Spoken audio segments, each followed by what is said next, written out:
Hi guys, welcome to my channel. ఈరోజు మనం beetroot chapati and egg బుజ్జి ఎలా చేయాలో నేర్చుకున్నాం. చాలా హెల్దీ అండి, పిల్లలు చాలా ఇష్టంగా తింటారు. ట్రై చేయండి ఒకసారి ఇంట్లో.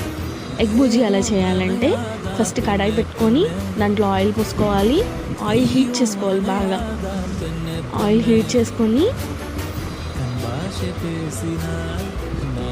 కట్ చేసిన ఆనియన్స్, పచ్చిమిర్చి వేసుకోవాలి.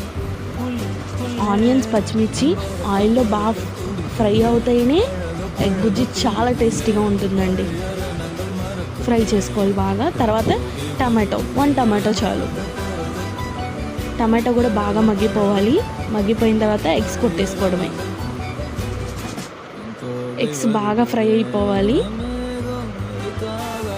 కొంచెం ఉప్పు, కొంచెం పసుపు, కొంచెం కారం, కొంచెం గరం మసాలా వేసుకొని కొంచెం కొత్తిమీర, కరివేపాకు గార్నిష్